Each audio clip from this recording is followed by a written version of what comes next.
Hey everyone, welcome back to the channel. My name's Michael /Pokeyoz. On this channel we talk all things Pokemon card investing, and as the thumbnail and heading alludes to, a warning. A warning to all sealed Pokemon card investors. What I want to talk about in today's video is the difference between buying overvalued product and buying undervalued product. And bear with me on that topic, because this is going to be a conversation piece. This is one of those videos where you don't need to watch. There's going to be no data or information up on the screen. This is one where I just want you to listen, essentially. So if you're going for a walk, chuck it on the headphones. If you're going for a drive in the car, put it on the radio. If you're doing some housework around the home, put it on the telly or something. No graphics up on the screen, just a conversation piece. These are some of my favorite videos to do. So let's jump into it. So a bit of a warning to Pokemon card investors, and this, it probably rings a little bit more true to those of you that have very recently joined the hobby. Like, I'm talking maybe the last 18 months or so, which probably a lot of you have, because if you're pretty new to this hobby, you're probably seeking out some sort of information around Pokemon card investing, whether you watch YouTube videos daily, once a week, once a month, you just tuned in recently, you've been doing it for the last 18 months, you generally probably watch some of us PokeTubers, as people like to call it, and seek some sort of guidance or information from us or other people, Facebook groups or Reddit groups with people with more experience in the hobby.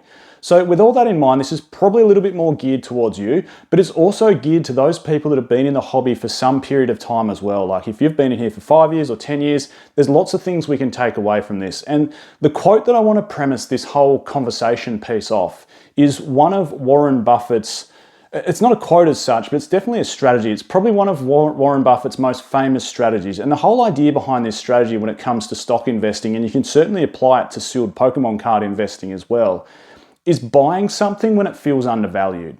And you might go, well, how does something feel undervalued? How do you know that it's undervalued? Well, generally speaking, you apply that to, and this is where Warren Buffett's logic came in, you apply it to a very well-known, well-performing, solid, grounded business. You know, something like he liked to invest in Coca-Cola, you know, any of those A+ or S tier stocks that have just been around forever that aren't looking like they're in any trouble. But what happens is they're undervalued because of short-term pessimism in the market. And that's where that investing strategy came in. And that's probably something we can keep in mind in this sort of market at the moment, when everyone's money is going towards things like, you know, Christmas and holiday time and presents and so many other bills, and maybe their stocks are down, and, you know, lots of things are down at the moment, that there's some slight pessimism towards probably sealed, or particularly modern sealed, Pokemon card investing. So I think we can apply that strategy to this. On the other hand, we have some massively inflated sealed Pokemon card products, and that's really where I wanted this conversation to start, around a little bit of a warning when it comes to buying overinflated or overpriced products. Because as rare as the Pokemon company might want to make everything feel, I can tell you now, the latest set, Phantasmal Flames, the booster boxes aren't rare. I get it. There's more demand for the product than what there is supply. So there is this artificial rarity to it, but the product's not rare in itself. It's not like there's 500 booster boxes made. There's millions upon millions of booster boxes made, getting spread all across the planet. We are in what's called a supply-demand deficit. So what happens there, and we've seen this across so many markets, is that things artificially become overpriced. And this is just an example. I'm not saying don't invest in modern Pokemon cards. That's not what I'm saying at all. If that's what you're taking out of this video, you're barking up the wrong tree. What I'm getting at is what can happen in the sealed Pokemon card world, and I want to give you a few examples of this, is when you purchase something incredibly inflated straight out of the gate, like, for argument's sake, a Phantasmal Flames booster box for, I'm just plucking a number out of the air. I haven't even checked what they're going for now. What are they going for? Like $250 US? I don't know. Is that what they're going for? $280 US? $230 US? Whatever it might be. And what's RRP at the moment? Like $150 US? So if it's 1.5 times recommended retail price or 2 times recommended retail price, you can argue there is some level of like artificial inflation or overpricedness. That's not a word. You get what I'm saying? There's an overvalue put on this product. You know, it's like sometimes, I guess, when, you know, an iPhone is at launch and people can't get enough of it, and therefore people are willing to pay more for it on the secondary market to get it. We've seen it in the housing industry. in real estate, of course. If we rewind back to COVID times, I don't know what it was like in the United States or in the US or in the UK, but down in Australia, there was massive discrepancies between supply and demand. There was massive government incentives for people to buy or build first houses, for argument's sake, and prices just went through the roof. And what it meant is everything became artificially overvalued. And I work in the car industry, in case you haven't seen the Toyota emblem, and in case you haven't watched any of my videos before, I work in new sales for Toyota. It's a fantastic brand to work for, but we saw the same thing in the automotive industry, late 2020, all of 2021, even up probably towards the end of 2022. The used car market was incredibly inflated. Why? Because there was a massive discrepancy between supply and demand on new cars. Now, in Australia, consumer law, you cannot sell a new car more than recommended retail price. Like, that is law. You can't do it at a dealership. I don't know about the US. Maybe you guys and girls over there could have sold cars for more than sticker price or retail price. We can't. But what it meant was secondhand ones went absolutely through the roof. So quite often dealerships would sell their new car stock to used car departments, do a couple of 100Ks or 1,000Ks in it, bump the price up, and they're like 10 grand more than what the new car price was. So there's this artificial inflation. And what happens when the market returns to normal, both the property example that I talked about and the car example that I talked about, they just plummet down in price. Now, that's probably not going to happen in the Pokemon card world, but what it will mean is that any of those future gains that you could have possibly picked up, so let's say Phantasmal Flames times are normal, and you'll get to me, I'll circle back to this point that I'm making on the property and the cars.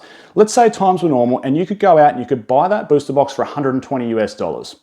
It was fairly available online, on brick and mortar stores, on Facebook groups. That's the price. The going price was 120 US dollars, so a little bit below retail price.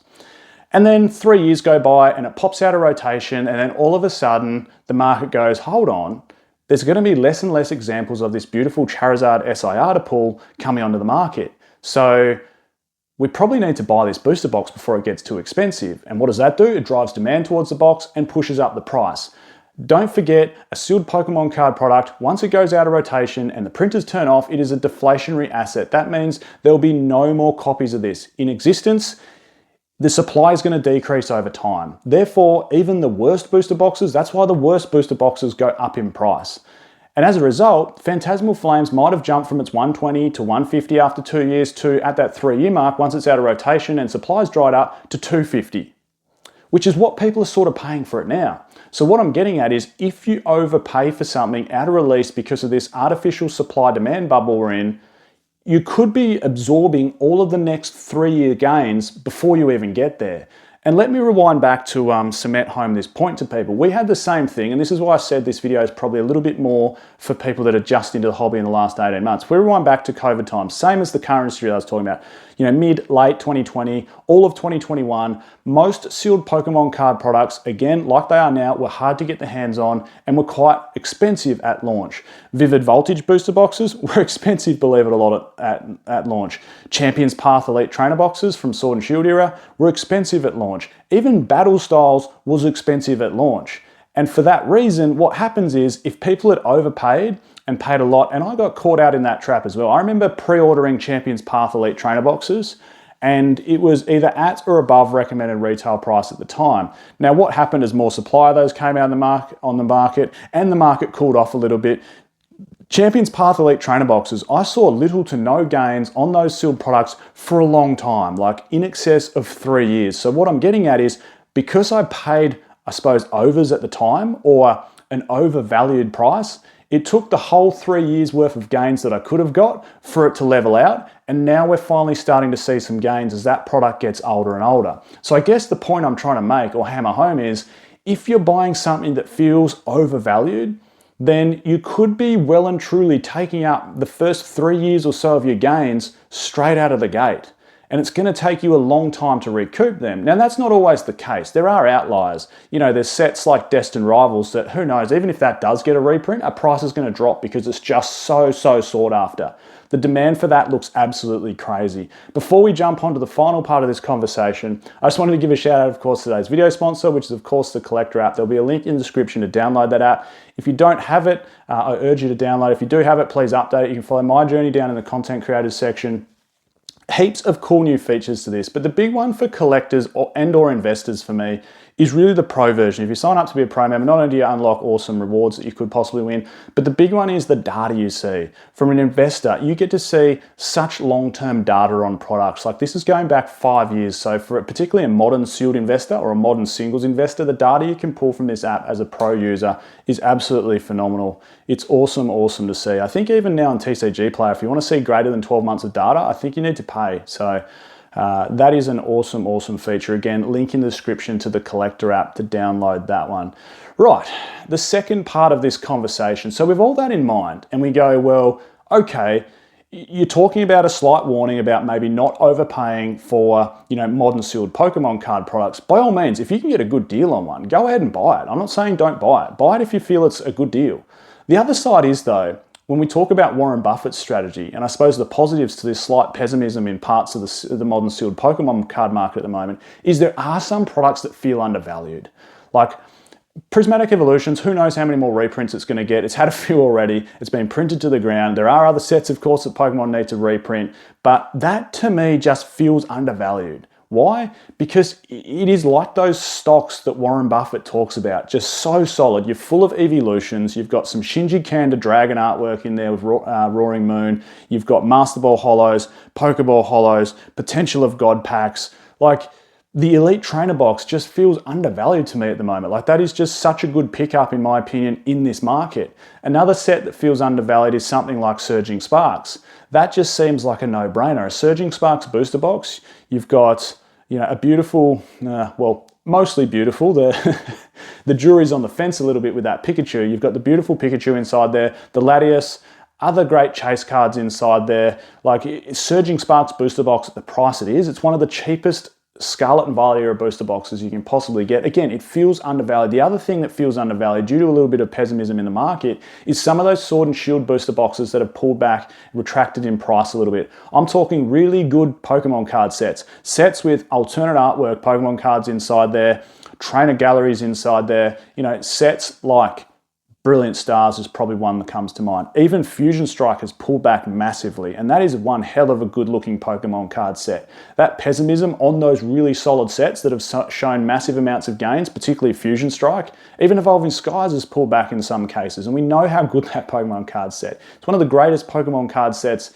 in modern eras. In fact, it's almost like if you were to pick the top 5 chase cards of the whole Sword and Shield era, or even just the top 5 chase cards of Evolving Skies, and be like, okay, other than maybe the Umbreon EX from Prismatic Evolutions, find one other special illustration rare from the whole Scarlet and Violet era that will topple over the top 5 chase cards from Evolving Skies. And you might go, oh, maybe the Bubble Mew, but I mean, that artwork, I think that card just has some glory about it, which maybe isn't to do with the artwork. It's Mew and it's a different artwork. But I don't know, there's not too many cards that'll slot into even the top 5 from Sword and Shield.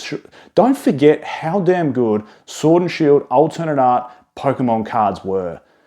They were a game changer. Damn good artworks, expensive in PSA 10s. People will want to chase them for years to come. Tough pull rates. Like, if there's pessimism towards some of those great old art sets in the Sword and Shield era, for me, that's just a green light to go ahead and purchase them. Fusion Strike, Brilliant Stars, just 2 examples I can give you from there.